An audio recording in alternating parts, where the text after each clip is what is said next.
tonight. If I can find myself here.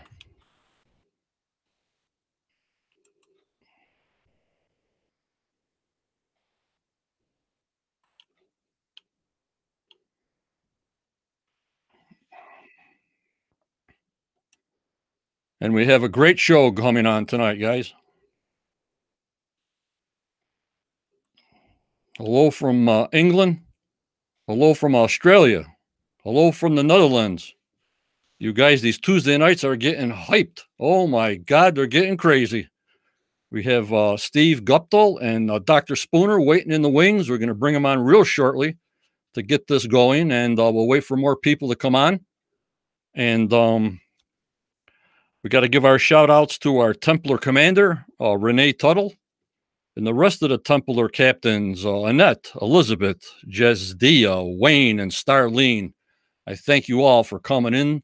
I thank you so much. I hope you got questions ready for these guys. Hi, Tammy. Hi, Stu. Hi, Graham. Hello, everybody on the Facebook Quest members, all 72,200 of you. I also want to thank all you members on the YouTube side. I thank you so much, so much. So we'll get right with it. As long as everybody can hear me. Right? Okay, everybody can hear me? Good. Everybody can see me? Good. All right, we're going to bring Steve and Dr. Spooner right on, right up. So you guys get ready. Here we go.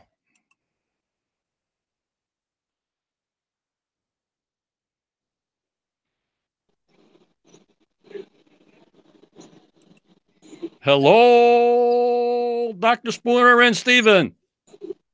Hey, John. Hi, John. How's everything going tonight?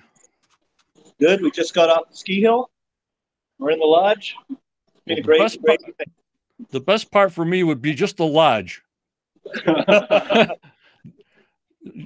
You know, and the skiing. Who's the ski expert of used to? Which one is the ski? I would say him. He's pretty good for an old guy. Old guy. Wait a minute. What do you got against old people? He's a good skier. He's got a lot of practice. I only got practice in the lodge part, guys. I just got practice in the lodge part. Everybody's saying hello to you. I don't know if you see chat at all, Steve. I'm not sure if you're seeing chat. Yeah. Say hello to everybody. Hopefully they had as good a night as we did. We had good weather today. Snow's good. Beautiful here in Nova Scotia. We just got about 24 inches of snow? Yeah. Oh, my God. It's been snowing here in New York State all week long. It's driving me crazy. How's the powder, Tammy says. Oh, God. All right. Well, let's start it off with this, you guys. This is a question for both of you guys. Sure. And as long as everybody can hear us and see us, we'll get right to it. Can you tell us how you both got involved with the show? And also, I love like the behind scenes of a show. You know, moments like off camera that you can say, like things that happen away from the camera that we actually don't see on the show. Is there any stories you guys can relate to, something funny or something that we don't know as viewers that you can relate? Thank you very much, guys. You want to start? Yeah, I mean, I'll start and I'll turn it over to Dr. Spooner. I exist on the show because of two people, one being Dan Henske, the other being Doug. So for years, Dan Henske said that they needed a surveyor to record everything that they do. And to make a long story really short, Doug knew me. So Doug works at a survey school. That's where I worked. And in season 6, I get the call. They pretty much hired me full time. So I'll turn over to you. That's my quick story. And Dr. Spooner's is similar, I think. Well, my story is kind of interesting because as a scientist, I've been asked a few times if I might look at the swamp. It's sort of the work that I do. Right. And I kind of thought about it and said, you know, I'm busy at school and all that kind of stuff. So I decided, not this year, not that year. But my sister was a fan of the show. Mm-hmm. And she asked me whether or not I was ever going to accept an invite to work down on the island. So finally it came to a head in that I told her that I just didn't have the time. And she said, well, you should really do something you know, a little bit different than just your science. So I took her up on that. And when I got the call, I think it was 2 years ago now. Yeah, Right? yeah. 2 years ago, I went down with my students, and it turned into just a wonderful experience. It's great science. And so that's how I kind of ended up on working on the island. Well, was there any kind of rookie initiation from the main guys? I mean, you guys are the new guys. Was there any kind of initiation or anything, like a little teasing that you can say, or no? I would say I just take a blunt. Most of the teasing, I think most of it gets directed my way anyway. But I don't think they really do initiation. No. The thing is, because there's a lot going on. There's Yep. science going on. There's drilling going on. Yep. Everybody's working like a long day. And I think the main thing that came across to me, and it's the reason I stayed doing the show and working on the island, was everybody treated me so nicely right from the beginning. Yeah, very Right. professional, and I thought, wow, this is a really, really, really good work environment. So Yeah, the difference between, you know, the island, or, you know, I used to teach and he teaches at a university, and there's nobody stepping on each other's toes. We're all from different worlds. We all have different disciplines, and we all work really well together. And we were talking height as we were heading up the chairlift, and it was, you know, as you see, I mean, if anybody follows us on Facebook, and a lot of your fans probably do, they can Right. see that we ski together, we go for drinks together, we go for supper together. So, you know, the fellowship is really a fellowship. And I mean, the TV show doesn't make that up. I mean, we're a tight group, and you have to be. yep, we have to Right. be. We work together for 12 hours a day, or, you know, 10 to 12 hours a day. You have to be what we are, which is tight and close. Right. And you got to be willing to accept people for what they are. And so everybody works everybody's very considerate. Yep, and that comes across 100% solid to us viewers of the fellowship. That's how it comes across on TV. What you guys portray, we see it, and I see it, and appreciate that coming over the waves. This one's for Steve. Sure. We had Laird on a couple of months ago, and Laird said this, that Steve takes the longest time in the makeup chair before the cameras roll. Now, I want to know straight from you, Steve. Now, are you in the makeup chair doing hair and doing shaving before you go on? I waited all this time to ask you personally, and I got to know.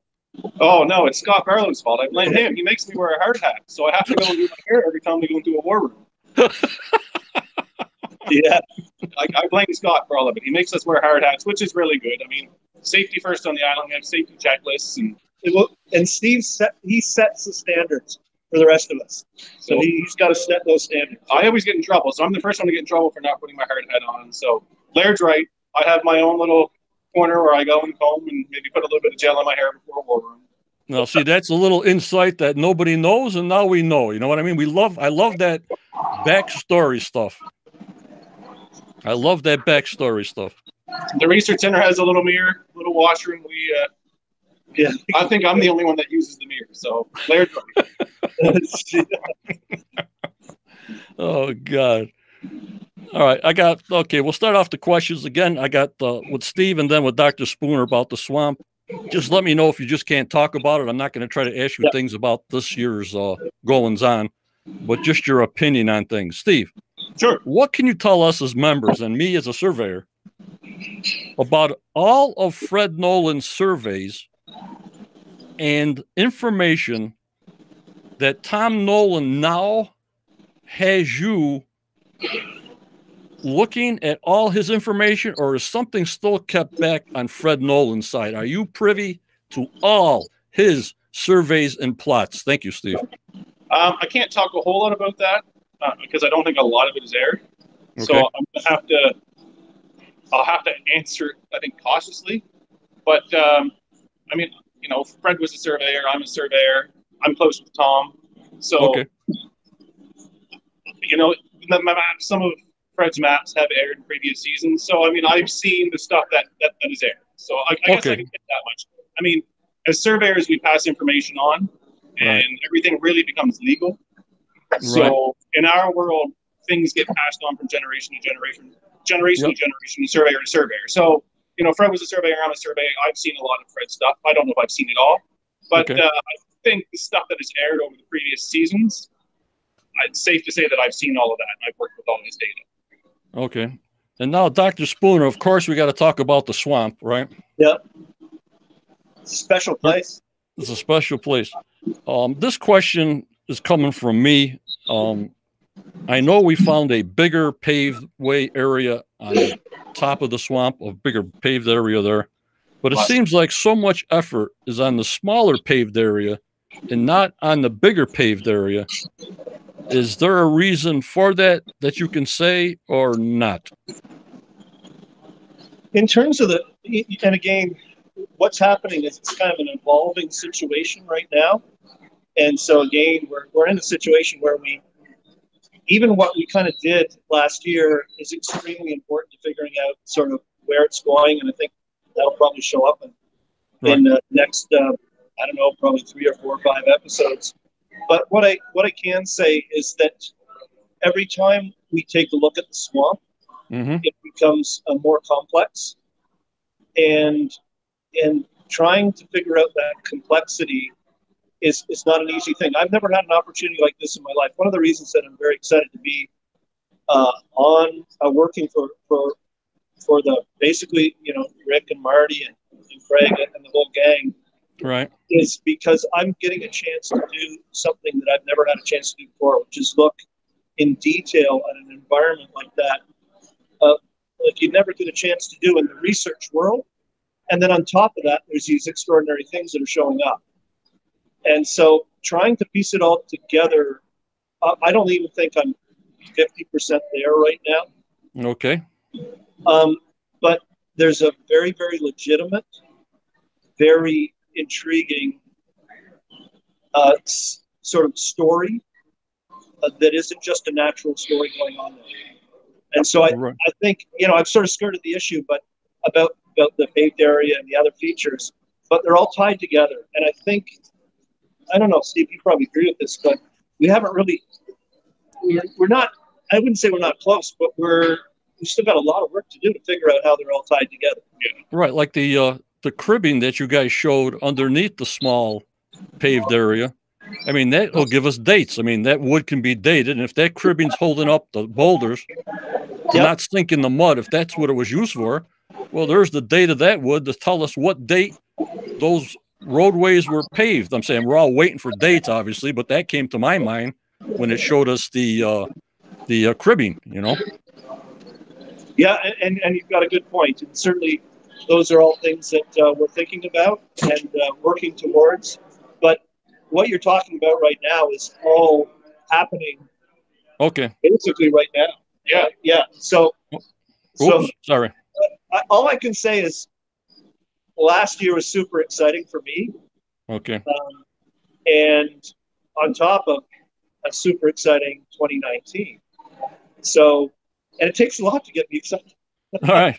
But there was some information, Dr. Spooner, that in 1795, I got paperwork, that they found a underwater wharf at the west end of the swamp by McGinnis, Smith, and Vaughan in 1795. Can you imagine that? They knew there were stone paveways there in 1795. Can you say that?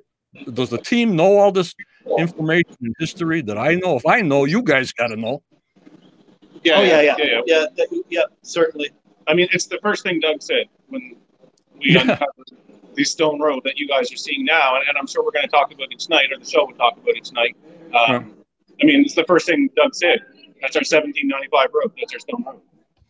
Or I don't want to put it in his mouth. You know, Doug said that possibly could be our stone road. So let's not make it definitive. Let's talk about it. You know, that possibly could be what the guy saw in 1795. So.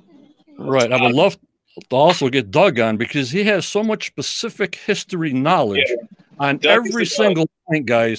And I understand why he can't come on because he don't know what's going to be shown on the show. He can't, you know, so he plays it safe, I guess. And I guess when he can say something about this whole situation, you know, he will come on and say things. But right now, because of his situation in NDA, but his knowledge is so superior on Oak Island history going way back and way forward. It's just unbelievable. I'm going to talk about Doug for a second. Go ahead. So on the island, we float in different groups. We have our money pit group, we have our swamp group, we have the archaeology, Yep. and we all sort of try to stick in our own world, but sometimes we cross over. Like I cross over a lot because I survey everything that's going on the island. Gary crosses over because he has to metal detect everything that's going on. Dr. Spooner has a lot of crossover. But Doug is one guy that fits in every section. He's part of the money pit group, he's part of the history, he's part of the swamp. So to have Doug in a room, I mean, he's like an Oak Island dictionary. Yeah. He's incredible. And one thing, you know, I don't know, I'm kind of jumping the gun here, is that one of the really, really exciting things about being involved is that there's a healthy respect for what I call narrative, or the stories, and the science. And I've learned in my work that you really don't get to the bottom of anything without the stories and the science together. And the environment I'm working in with Steve and Doug and Craig and Marty and Rick and you know, Charles and so on and so forth. Yep. Scott Barlow, incredibly important. Yeah. And Billy and everybody else, Jack, is everybody kind of working together to take the stories and the science and just what we observe day to day and put it all together. It's a very complex thing that's going on there, but it's a very rewarding thing as well. Does the Steve, I don't know if you can answer this, but does the guy on lot 5 let you do anything there, or is that just the only spot that you cannot go, lot 5? I don't know what I can talk about there, so I won't. Oh, okay. But yeah, I'm just not sure what I can say there, unfortunately. All righty. On that fact, as a surveyor, you must have checked out the whole island by now. That's my surmise. I'm not sure if you did or not. But when you're doing the whole island, and like I asked you before, how do we find this quote-unquote Serpent Mound after 12 years of being there? I mean, me as a surveyor, they had me going through thorns and wickets with a hatchet. I got scratches on my face, bruises. I'm falling over rocks and everything. John, get in there. We got to do that 5 acres, go every 20 feet, stop, and then go back 10 feet. I mean, I'm all over the place. Yeah. How in the world did I not see this 130 long foot Serpent Mound until 2020? That's my other question, Steve. And then I'll shut up. I mean, it shows that it was found because of the Fox camera that Doug put up, right? So I was on the island with Doug, and that was Doug's doing. He put the Fox camera up. And even then we didn't see it. We just thought it was a den. And you know, it was because it was covered in ferns. The whole area was just thick in ferns. So it didn't look like anything. It just looked like a den. It just looked like a mound. Yeah. You know, and one thing, I'll just add this to the mix, you know, for people watching, is that when you find new things, they lead you in new directions. And so what's happened, I think, is that the island's got a whole lot more complex in the last 2 or 3 years. And so things that perhaps were known about or seen, but weren't perhaps connected to the story, have become a lot more important. And so scrutinized. And so sort of the hunt, if you will, evolves with time. And I think it evolved a ton in the last 3 years. Oh, yeah. I mean, every year I get busier, you get busier, and we all get busier. It's just not individually. As a group, and the group gets bigger. So my first year was season 6. So I've been on 3 seasons now. You've been on 2. And our team grows every year. You see it. I mean, our team, my first year, I think, was 18 full-time. I mean, I must be in the 22 to 24 full-time now. So, I mean, we're a large team. Everybody with expertise. That's right. And also, you know, in a genuine interest, I think, too, in trying to understand what's going on. And that's the key thing. That's the key thing that I think glues everybody together. For me as a scientist, I'm trying to understand what's going on with landscape, what's going on with artifacts, so on and so forth through time. Right. And everybody's got a little bit of a different focus, but we've all got the same sort of drive to understand what's going on. Right. They got us bouncing around like a basketball, to tell you the truth. I mean, as a viewer, you know, but Dr. Spooner, can you say anything about the, hey, this might have been a blue clay mine. Can you say anything about a blue clay mine in the swamp? A blue clay mine? You know, again, I can't talk specifics at all. Okay. In terms of the swamp, again, where I'm coming from in the swamp, and you know, I think people will see it, is I'm trying to understand the evolution of the environment, of the feature, and the features within it. But things show up, artifacts show up, so that's the archaeologist. Structures show up, that's the archaeologist as well. And then where I get involved is the dating and what we call context, how things fit together to help us understand, as Rick says, you know, the who, the where, the what, the why. And so in terms of what that question you're asking is kind of like a genetic, what we call a genetics question, understanding not just a feature or a object, but its purpose, its origin. And I often don't get into that. That's really the historians who take it in that direction. But as viewers, we try to put together all kinds of synopsis, this and that and this and that. And they said, well, if you need a stone paveway, you have to be carrying something heavy. If you have a little road, you're carrying something little, or you're carrying something light. If you have a stone paved way this big and large, it's carrying heavy supplies or materials.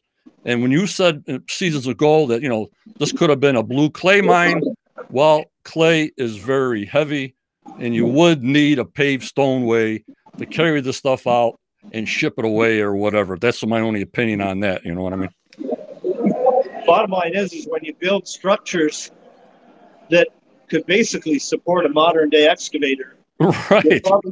You're probably building structures to support a fair bit of weight.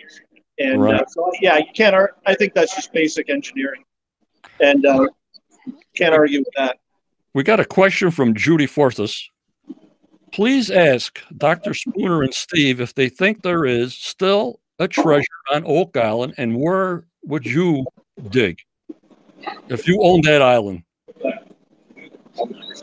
Yeah, go ahead. Yeah. Well, the season's not over. Maybe we found it, but yeah. Hey. Yeah, you guys have a lot of episodes left. Yeah. So I'm going to answer it very generically and just say yes, and you're going to have to watch and see. But I think we're going to go back to your 1795 Stone Road. I mean, history is starting to tie itself together. And I think when you tie history and facts together, it proves that something was there. I mean, is it still there? Maybe we found it, and you guys are going to have to wait and see. Right, like the 1795 road. You know that cribbing starts at 1795 and maybe 200 years before that if it was sitting there. That's right. I mean, that's when it first seen it. So remember, we have no dates or nothing. I don't want to say we don't have any dates. We have a lot of dates older than that. Really, the first record we have that I'm aware of anyway is, you know, that 1795 road. So, you know, let's talk about Smith's Cove. We got 1,700 dates in Smith's Cove from 2 seasons ago and last season. So everything is starting to point toward at least 1,700 or prior.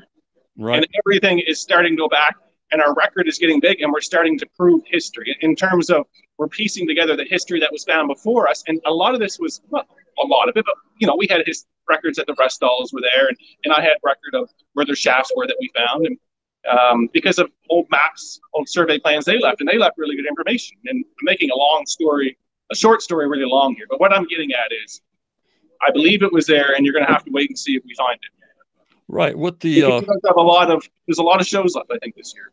Yep. And with the Dunfield pit that he dug out, a lot of people PM me and ask me, well, we went 10 foot from OC1.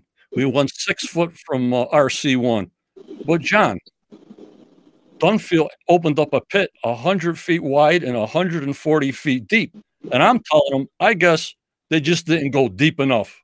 You know what I mean? I don't know if this thing is under the bedrock or whatever, but they tell me like the drill should be going farther and deeper than they're doing before. They would ask me, well, why are they drilling again in the money pit? I thought they were just going to do a big dig. You know what I mean? And So Dunfield, oh, sorry, go ahead. And I tell them, I don't think they went deep enough. You know what I'm saying? Even with the canisters, I don't think they just went deep enough. I don't know. Can you answer that or no? I can talk about what you. So OC1 wasn't. I think it was outside, and I'm really confident it was outside of the Dunfield dig. And remember, the Dunfield dig was like a cone. You couldn't go straight down. Right. It was a cone. So right. It may have been, significant in size, but when he got to 140 feet deep, it was cone shaped. Right. OC1 was outside of the Dunfield dig, so I can say that. Okay. Okay. So that was in, if I remember correctly, OC1 was based on the work we did to find Shaft 2 in season 7. And OC1, I can say, was one of the most successful caissons that we've done. Right. And I don't disagree. I'm if you go back to the first episode of Drilling Down this year, I said, I want to go bigger and deeper. I'm always on board, and Billy, you'll get Billy in a war room. He and I are on the same side. I always want to go bigger, and I always want to go deeper. So anybody that wants to go deep in the money pit, I'm on board. Okay, Steve, we got a question from Jane G-Rill. Based on the hopefully surveyed elevations of the box drains, can we now confirm that they slope towards the sea and not towards the money pit? If yes, that means the seawater is coming in from someplace else. Does he know from where? And if I could indulge in one more, does he believe the supposed flood tunnels were traps or were the normal tunnels that flooded with water and natural foundations underground? Thank you so much, Steve. I might have to ask him to read that again. That's a long question. That was a long We've question. got a short attention span. And so do I. So a lot of it was it? It says, can you give me context to the flood tunnels? And can you give me context? It says, based on the hopefully surveyed elevations, if you did elevations on the box drains in Smith's Cove, can we now confirm that the slope, which are elevations, slope towards the sea and not towards the money pit? That's part of it. I don't know if you can say that. I can't, unfortunately. Talk about that. Yeah, I think that's a risky one. That's a risky. Okay.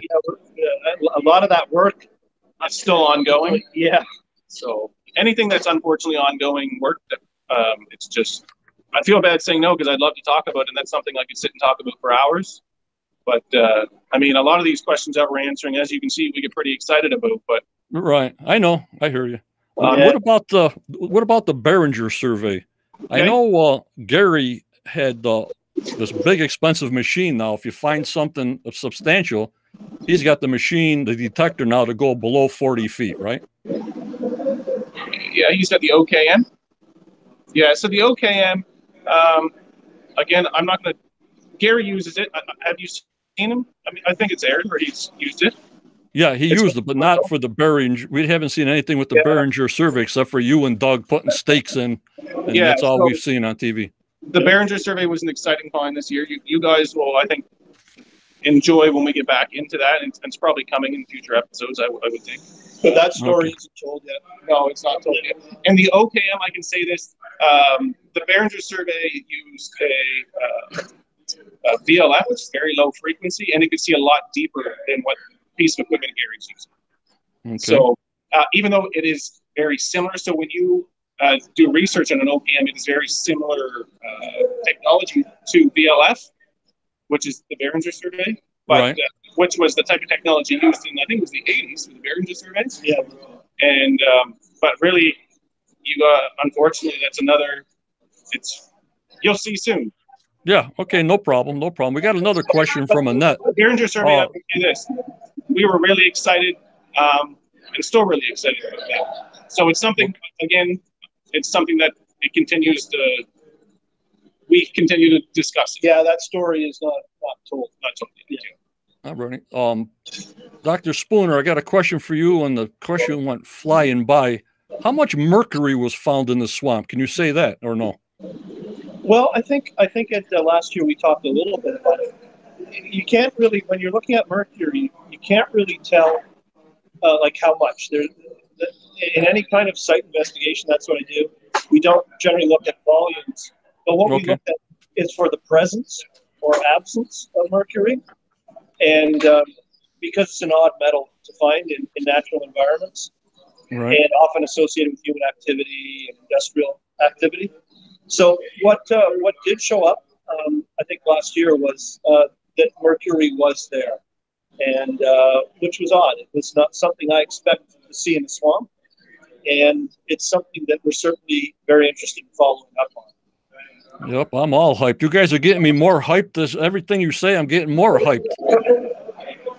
You know, there's a lot more to see in the coming season, especially when they put the cofferdam around the swamp for some reason. I guess they want to go deeper as a, you know, I said, well, why do they want to put a cofferdam around that spot of the swamp? I would say, you know, they're got to look deeper. Whatever they found on the surface, they're going deeper. Now, Steve, on Smith's Cove, are you astonished about the very little artifacts? I mean, except for the cross, obviously.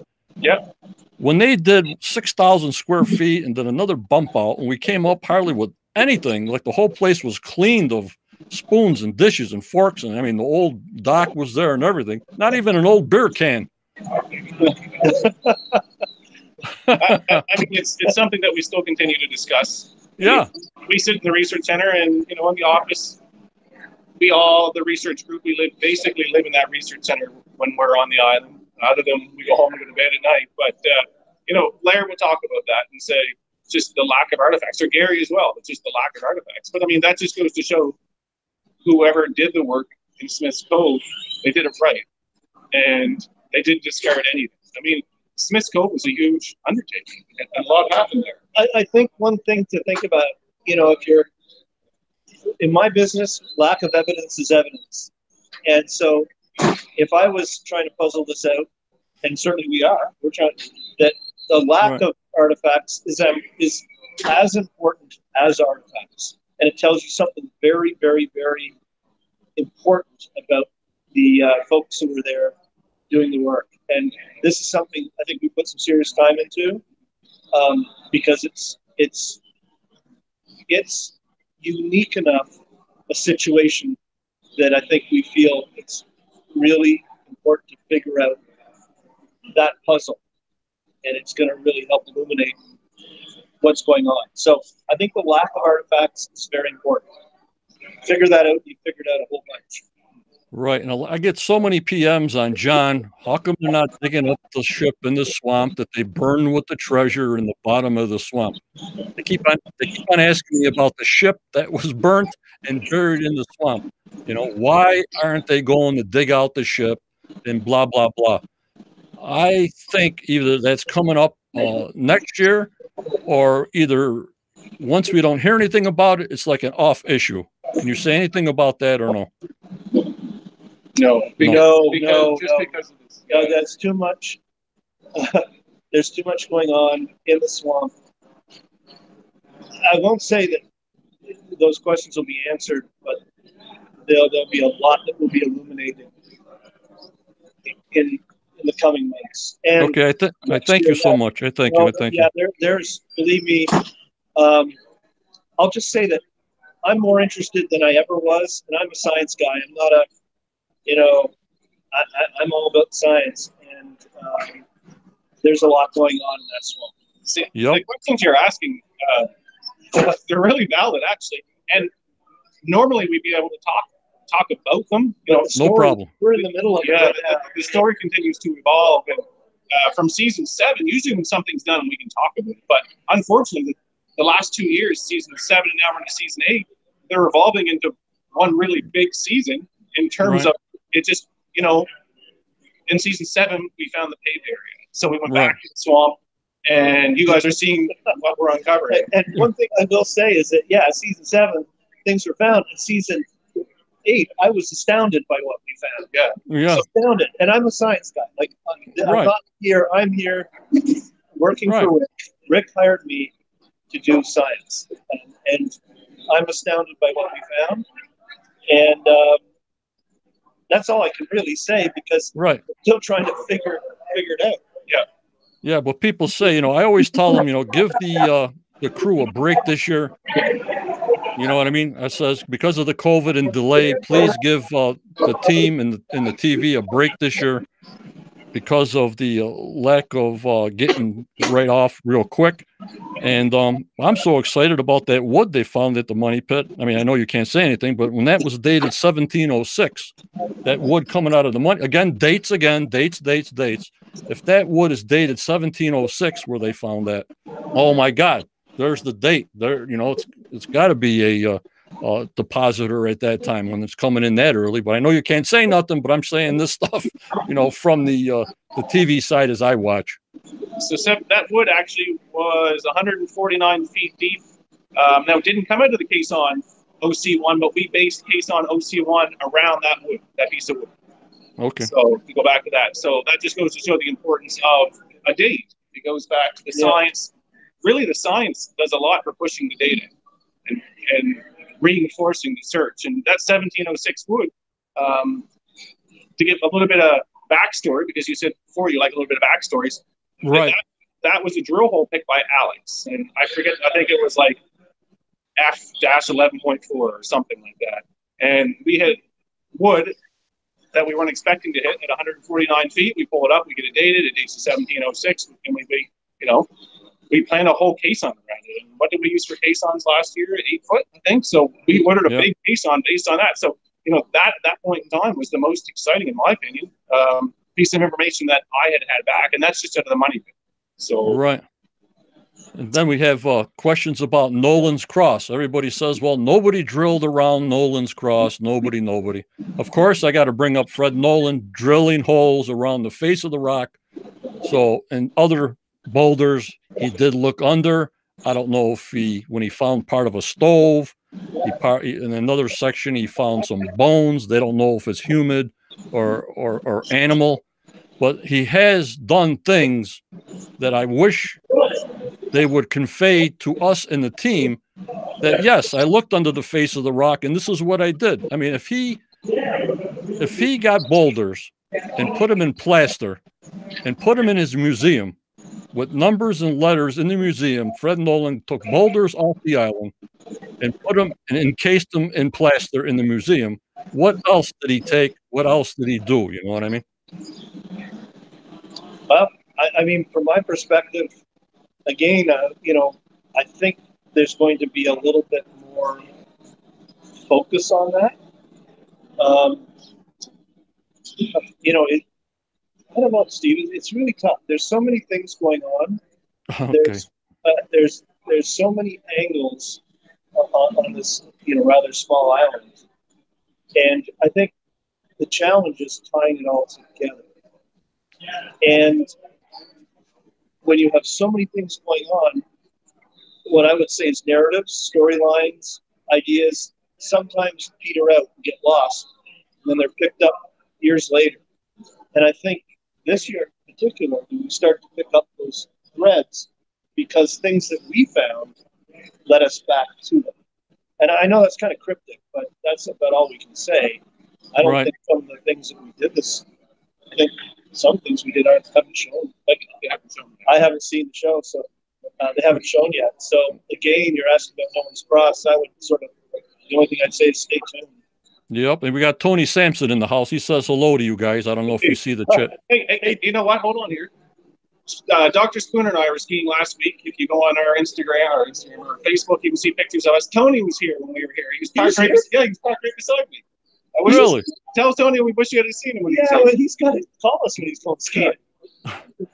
Jeff Irving's in the house. He says hello. Jeff Irving's in the house. Who's Jeff Irving? I think Jeff's a theorist, right? Yep, he was on season 4, the Christopher Columbus theory. Yeah. He says good evening, everyone. But, and we got Tony when he came in, and he had an interview with us, a guest appearance. And, of course, his metal detector went crazy. We got to find out about the metal detector. And then my big thing, Steve, I know you can't say anything. I'm just saying off my mind. And then Gary finds supposedly a plumb bob. I can't wait till Carmen. We had Carmen on here, right? What? I've seen 1,000 plumb bobs, you know what I mean, in my life. And if that's a plumb bob, I'll just like, oh my God, I got everything wrong. I'm going to close my chat down, delete my Facebook account. That's it. I'm done. I'm faked right out. Oh, I can't say anything. No, I can't. No, you can't say nothing. I'm just saying what it goes through my mind and what goes through my members' mind. I know you guys can't say nothing, but I just put it out there. And, you know, I know you can't say anything because you're NDAs, but it's fantastic. The story gets more and more. And tonight we get a couple of more things. We get the big old anchor bolt that was shown in the first part of the season. But yet, Tom Nolan said in that other show that Fred, his father, left some anchor bolts intact in rocks. This is what told us in the episode. Can you say that one more time, Tom? Tom Nolan said on the episode that his father did leave maybe 2 boulders with anchor bolts in them. Mm-hmm. The other anchor bolts, who knows what he did with those rocks with the anchor bolts? I have no idea. Mm-hmm. So I'm just saying, there's a lot of things to look for out there, and you get these little tidbits. But wouldn't you say, like, I mean, you know Tom Nolan good. I mean, there's got to be some kind of outline saying, listen, this is what my father found, and this is the years what they found. This is what they plotted. Because that got me crazy with the tar pin. If I'm a surveyor and I write down on a plot of a map, possible tunnel, it doesn't look like a pit to me. It looks like a tunnel to me because I'm standing on the spot with my book, no GPS, none of your scepter stuff, Steve. That's all I had is a book and a pad, a rod and a transit. That's it. Nothing computerized at all.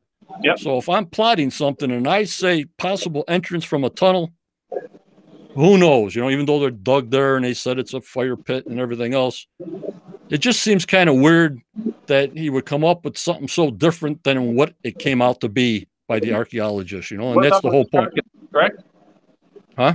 We're talking about the tar kiln? Yeah. Yeah. That's on Fred's plans. But again, there's so much that goes on the island that you come across this and you survey. So I'm a surveyor. You walk across it, you survey, you know, I would call them topographic survey. So you just do a little topo. And on my thing, I wouldn't know what to call it. It could be a possible entrance. So the way Fred surveyed that was proper. It was something that looked like it could be an entrance. And it definitely needed to be investigated. And the archaeologists, you know, I think that was led by Laird and David McGuinness, was it? McGuinness and Aaron Taylor. Aaron Taylor. Right. Yep. And then... and it's an important part of the story. Yeah. It's an important part. One thing I will say, and I'm not a surveyor, Steve is, but the work we did this year, to me, confirmed that Fred Nolan was a very good surveyor. And not that that needed any confirmation, but there were things that I think we haven't even got close to showing that really, to me, confirmed that he was very, very careful, detailed, meticulous. Oh my God, Dr. Spooner, when we saw the maps they laid out on the floor, one episode, they showed Mark, oh my God, Rick, and somebody else, and they're crawling on the maps. They had the maps all over the floor. Yeah, it's map huge. Yes.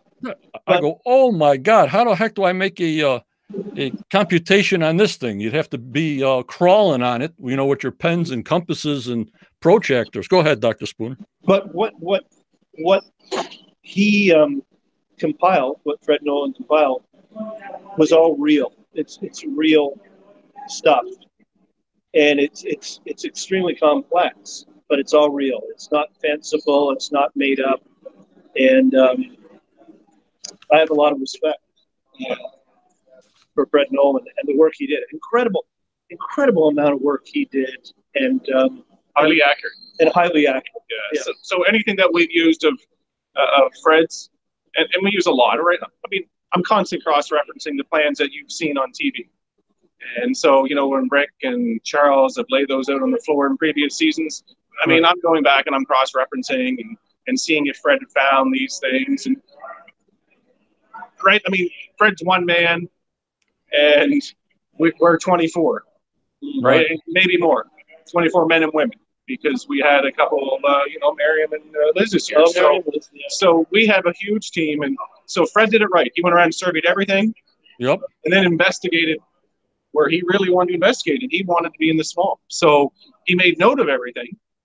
And then when we come back to it, we, stumble across what he called a possible tunnel entrance. Yep. We stumble across it. We go back to his plans because I survey it. And I say, oh, look, when I calculate where Fred found this, it's the same thing. And then, so, of course, we put some labor hours into it with an archaeology crew, and we determined that was to the best of their knowledge, a tar kiln. I don't think it's a probable tar kiln. Yeah. But I think the take-home message is that Fred Nolan's work was good work. Yep. It was meticulous work. It was very accurate work, highly accurate work. And some of the ideas he had are, I think, in many ways, I'm a lot more excited about them based on what I've seen this year. And I say just keep on watching. Stay tuned. Yep. Steve, what about Fred Nolan's, like his tourist maps? Are there any credence to Fred Nolan's tourist map? He made a map like in 1974 that they sell on eBay or Amazon for like $60 or something. It's a black map showing shafts, tunnels, stones. Are there any credence to what he did as a pro surveyor and to a tourist map? I didn't hear that last part. You? Oh, yeah, credence to what he did as a surveyor and with those maps. And the tourist map he made, the tourist map. Yeah. Personally, I just say he was a good surveyor. Yeah. I mean, he was highly accurate. Everything he found is, I wouldn't discount anything that Fred Nolan did. No. Yeah, everything that he did is reliable, accurate, labeled properly, distance, dimension, scale. I mean, it's all there. And yeah, some of it can be tough to read because I think some of it he didn't want us to know what it meant. Right. They want to keep it close to the chest. But we can make sense of it when we find something in that location. Like, okay, this is what that was. And some of it was for Fred's knowledge and some of it confirms. So if we're not sure what it means, we find it, we investigate it. So, Fred left us and those maps that are online. And I can say in our world, everything has to be highly accurate because it's legal as a surveyor. Right. Most things that we do get registered within, the state or the province that you live in. And so, we can get sued if we do something wrong. And so we take our work seriously. It's legal. So everything I do is plus or minus, an inch or two. 2 to 4 centimeters, 2 to 5 centimeters. Most of it is within millimeters. And Fred would be the same. His tolerances would have been a little bit greater just because of the equipment he's using, but everything Fred would have surveyed would be plus or minus 2 or 3 inches. Unbelievable. Can you talk a little about, we'll have 2 more questions and then we'll button it up, guys. I thank you so much for coming on. We're talking to Dr. Spooner and Steve Guptil from the Curse of Oak Island, for everybody that's coming in a little later. I got this chart up on the TV that it was the dig site for the money pit, your drill. Can you explain to the members a little bit about that diagram there, Steve, or no? Which one is it?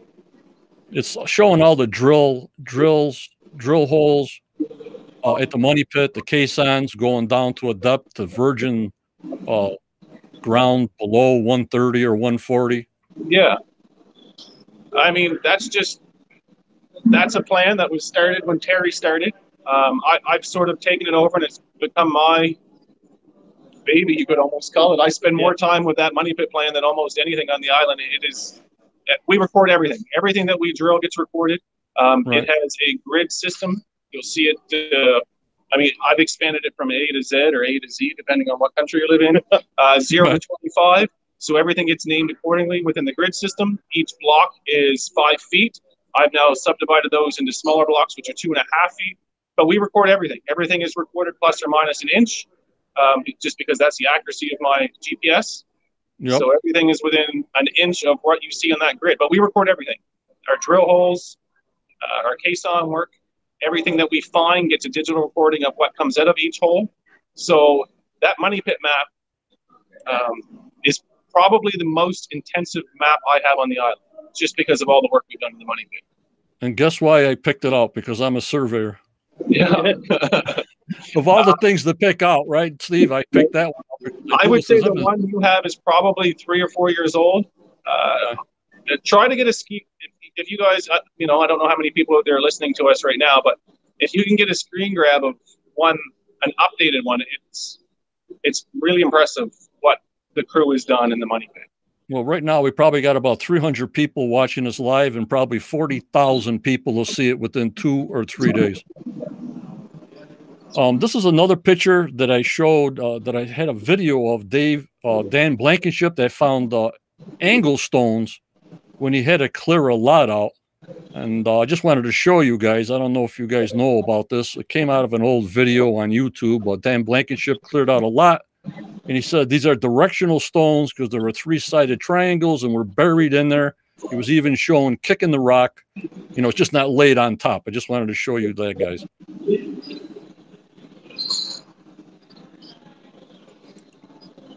Those two did a lot of work, eh? Dan and Fred. Oh, amazing. Well, guys, we'll try to button it up now. I want to thank you so much for coming on. You guys are the best. I mean, I thank you so much. I know we only can answer what we can answer. Yeah. But we gave it a good shot, and I think we're safe. What do you think, guys? You think we're safe, so. I'll let you know in the morning. Yeah, yeah. If I lose my house, you know, then. But no, honestly, I just think it's a really, for me, you know, kind of coming in later than Steve. It's been a really, really, really interesting mixture between science and stories, and I'm as excited as ever to continue to try to figure it out. I mean, it's as Rick said to me, he said, "You're hooked," and I said, "Yeah, you know, just because there's a great story there, just waiting to be told, and we're doing our very best." Yep, and you think you're eliminating things as you go by with the island, like, okay, maybe the Smith's Cove is over with, but it's not. No. And then when Dave said he would love for them to re-enter 10X and put a can in there and go dry, I'm going, you know what? Oh my God, what a season finale that would be if we can get Vanessa over there and drop a canister in the old 10X and go see it in the dry, you know what I mean? So it just keeps on building and building and building for me. I tell my members and everybody that listens to me, give the team a break this year with the delay with COVID and everything, because you get a lot of naysayers. My group is mostly positive, and I support you guys 100%, and I thank you so much for coming on. I appreciate it 100%. Thank you so much, guys. Yeah, thank you. Thank you, John. This was fun. All right, bye-bye. Have a good night. Take care.